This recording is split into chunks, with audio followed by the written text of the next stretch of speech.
Senhor, paz do Senhor, irmãos, bom dia, boa tarde, eu não sei que horas você vai me assistir, né? Eu estou aqui hoje, né, com mais uma mensagem de Deus para a sua vida. Eu quero compartilhar algo com você, né?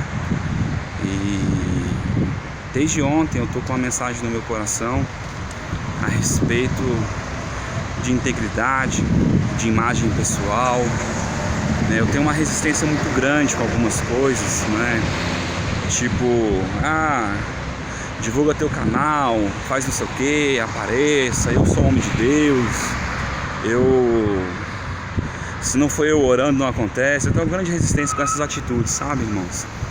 E eu quero dizer que Deus dá assim dons aos homens, né? Mas ainda continua sendo Deus dando, né? Ele é a fonte. A Bíblia diz que se o homem não estiver ligado à videira, né, ele morre.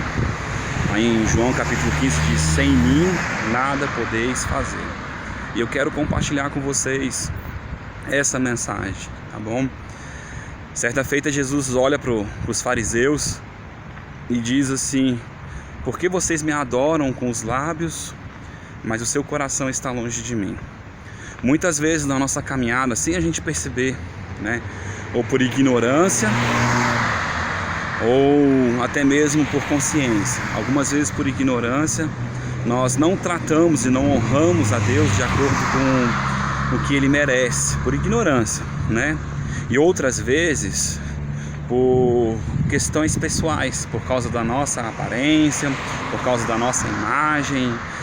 Como é que eu posso confessar um pecado, ou como é que eu posso trazer uma verdade para a igreja? Eles vão ficar magoados, né, e não vão voltar mais, talvez não deem mais dízimo, não ofertem mais, né, e a gente acaba se limitando e estando mais preocupado, né, com o nosso status quo, com a nossa imagem, com o que nós demonstramos que somos, né? E eu não ignoro que nós temos que respeitar as pessoas, mas, sabe, eu creio muito numa coisa, né? Amar a Deus acima de todas as coisas.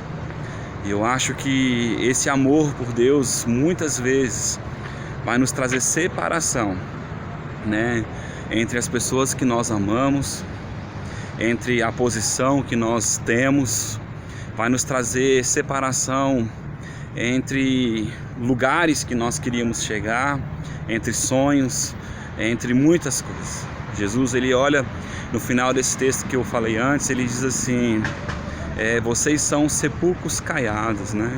E ele está falando de lápides de cemitério, né?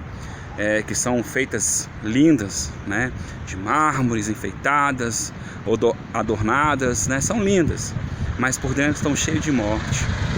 E sabe, irmãos, muitas vezes nós podemos estar assim.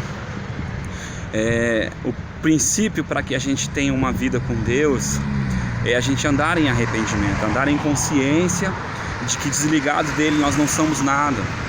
O anjo da morte, ele só não tocou na vida daqueles hebreus, primeiro porque eles obedeceram, segundo porque a justiça daquele cordeiro, a santidade, a pureza daquele animal puro, né, o sangue dele estava lá e fez com que ele estivesse invisível. Então nós sempre vamos estar dependendo de Deus, né?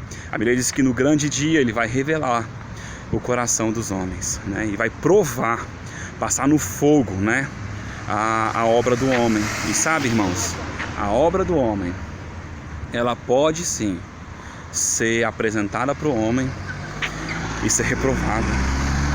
Muitas vezes nós fazemos coisas e nossa intenção verdadeira não era agradar a Deus, mas é mostrar para as pessoas, propagar o nosso nome, propagar a nossa aparência.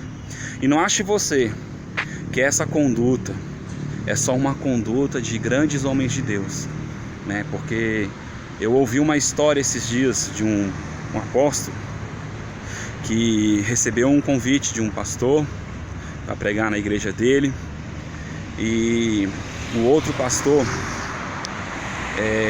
sabendo que ele ia pregar lá só pela manhã, perguntou para o outro pastor: poxa, já que ele vai pregar só pela manhã, ele é um grande homem de Deus, você podia liberar ele para pregar na minha igreja à tarde. Sabe, irmãos, aí ele fez essa pergunta de altar. E aí o outro pastor, para não sair mal na fita perante a sua igreja, disse: tudo bem.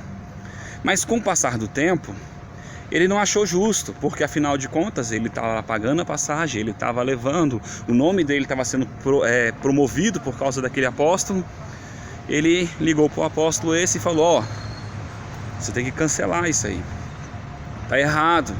E o apóstolo falou: olha, quem disse que ia aceitar esse homem era você, né? Quem disse que eu podia ir lá era você, então você que converse com ele. E foi passando o tempo, o homem não teve a ousadia de fazer isso, né? Provavelmente por causa da aparência, para não ficar mal na fita e tal. Quando chegou perto, muito próximo da ida desse homem para lá, esse homem de Deus, esse pastor ficou louco, ficou pirado. Ele falou: você não vai, você não vai, você não vai. E o convidado, né, falou para ele: olha, quem arrumou isso aí foi você.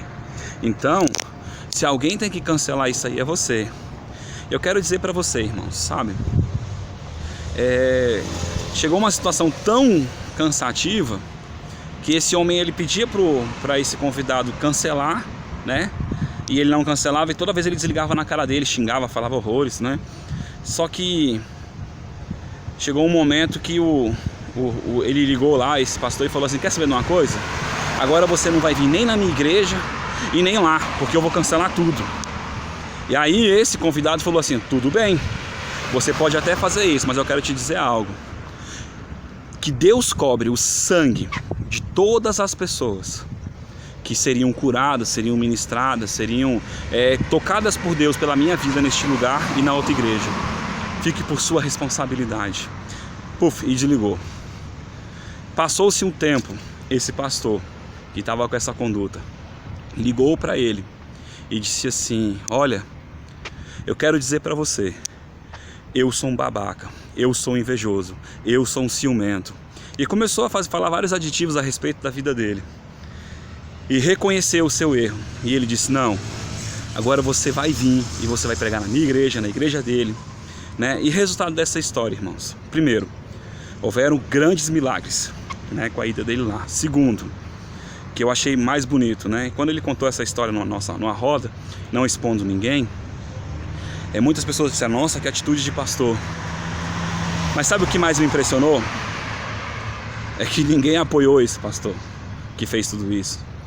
No final eu olhei para ele e falei assim: olha, esse homem é um homem de Deus. Ele olhou para mim e se assustou. Eu falei assim: porque ele foi sensível à voz de Deus. Por mais que ele demorou a reconhecer o seu erro, no final ele se expôs. Ele reconheceu o erro dele. Ele disse: eu sou invejoso, eu sou um babaca, eu agi assim, foi mal, fui ruim, né? E quando a pessoa ela tem a hombridade de reconhecer o erro, é porque ela ainda está ouvindo a voz de Deus, sabe, irmãos? Eu não apoio a conduta dele inicial, né? Eu apoio a segunda, né? Claro que era bom se não tivesse a segunda, já passasse, ele olhasse para o reino de Deus, né? Mas nós todos estamos num processo e não podemos viver de capa, de imagem. Não podemos ficar encenando, né, aquilo que nós não somos, perfeitos, né? Se nós fôssemos tão perfeitos, Deus já tinha tomado para si. Se nós já tivéssemos chegado à imagem de Enoque, né, Deus já tinha tomado nós para Ele, né? Eu acredito sim, todos nós estamos caminhando rumo ao nosso alvo, né? Chegar à estatura de Cristo, né? Hoje pela manhã eu ouvi também uns vídeos, né, de um outro pastor falando do sistema gospel, falando da corrupção no meio da igreja. Sabe, irmãos, tem um texto lá em Mateus 24, não me lembro agora o versículo, que diz assim: aonde está, né, a carniça, ali estão os abutres. E muitas vezes, irmãos, nós criticamos, né, essas pessoas, esses líderes, mas nós esquecemos que muitos deles estão tendo conivência, né? Alguns criticam algumas igrejas que são mercenárias, né? Mas eu quero te dizer, se essa igreja está de pé hoje é porque tem muita gente, tem muita abutre que está querendo carniça. Claro que você ter prosperidade, ter provisão de Deus não é ruim, mas a que preço, irmãos? Passando por cima de tudo, passando por cima do amor. A Bíblia diz que vai chegar um tempo que a maldade vai estar tão grande na terra, tão grande, né, que o amor vai se esfriar. E nós vamos passar por muitas tribulações, né, por guerras, por fome, por peste. E a Bíblia diz que se Deus não abreviasse esse tempo por causa dos eleitos, né, nenhum seria salvo.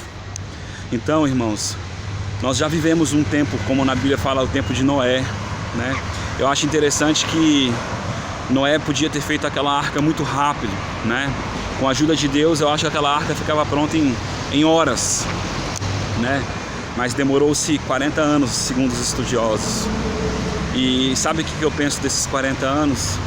Esses 40 anos é o tempo da pregação, é o tempo do arrependimento, é o tempo da oportunidade das pessoas olharem para o lugar de segurança, o lugar que representa a arca, da presença de Deus, de cuidado, de arrependimento, de cura, de alimentação, né?